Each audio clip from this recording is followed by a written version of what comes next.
cannot correct someone who is always right. So that is the true state of the president we have today. Now, that liar, that narcissist, that religious hypocrite, and you all know he's a murderer. I mean, you know Ruto sanctioned the killing of innocent Kenyans in June and July.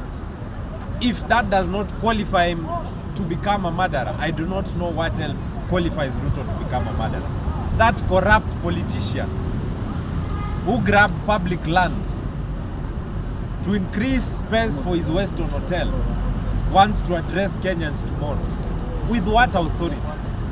Ruto has lost all moral authority to address the Kenyan people on any issue. He cannot address Kenyans on issues of corruption. He cannot address Kenyans on issues of impunity. He cannot address Kenyans on issues of police brutality. He cannot address Kenyans on matters health or education. He has lost all ground and he has lost public trust. He has no authority in this country and legitimacy. Kitu imebakia tu ni yeye kuitwa president. But he has lost all ground, and even those Kenyans who voted for him do not want anything to do with the current president. I do not understand with what authority and with what confidence Ruto wants to face Kenyans on Thursday, because that address is aimed to the Kenyan populace. What do you want to tell people? It is like a thief trying to lecture other thieves not to steal. How is that possible?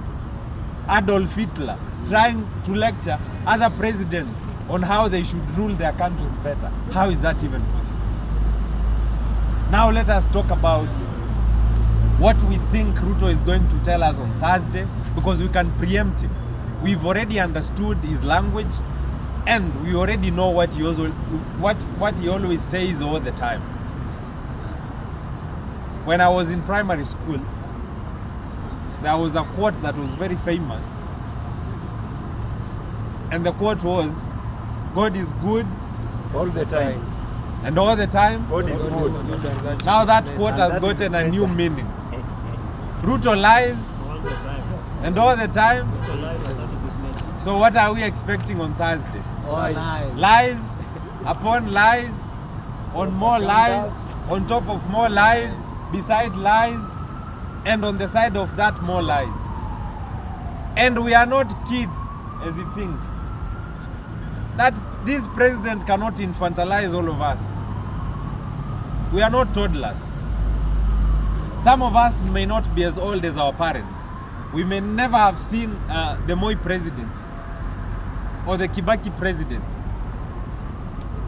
But we know what good leadership is. We have seen what good leaders do in other countries.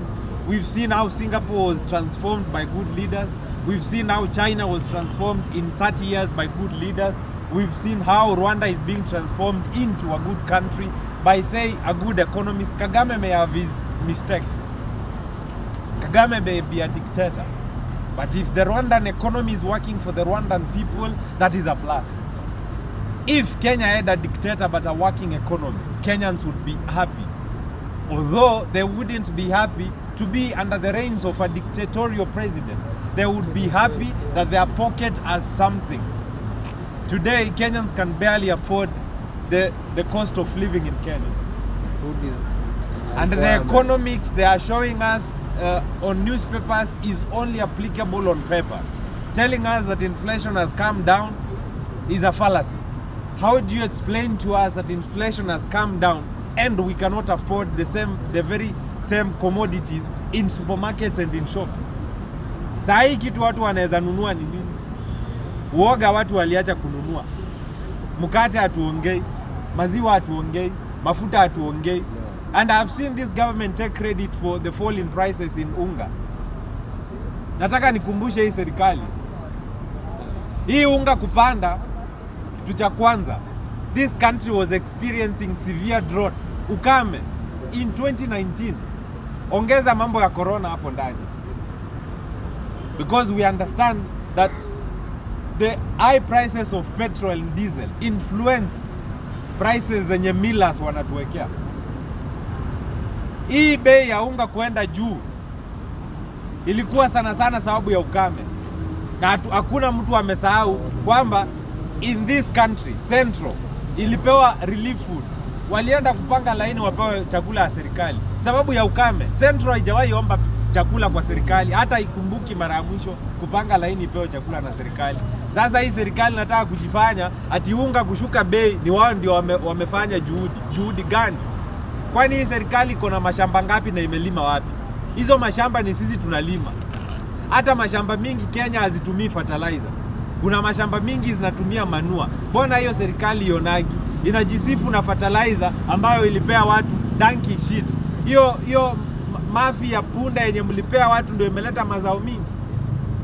Hiyo changarawe mlipea watu waeke shamba Rift Valley, waeke shamba Central ndio imeleta mazao mingi. It is about time that this government starts being factual.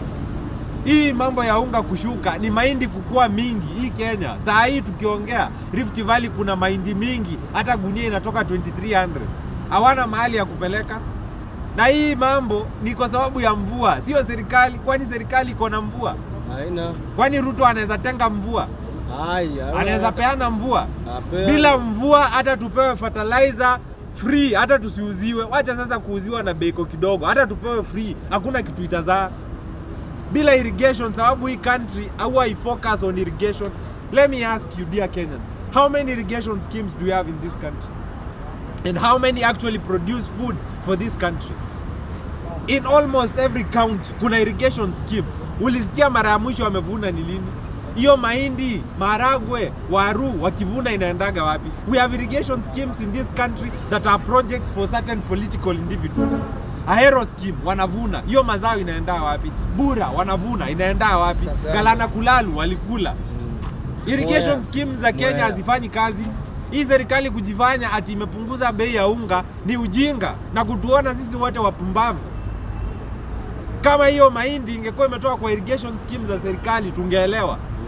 Hii mahindi imepandwa na mvua. Kwani serikali iko na mvua yake? Huyu Ruto ako na mvua yake. Hata akuwe yeye ni deputy Jesus, anaweza jinyeshea mvua. Bila hii mvua hakuna kitu ingevunwa Kenya.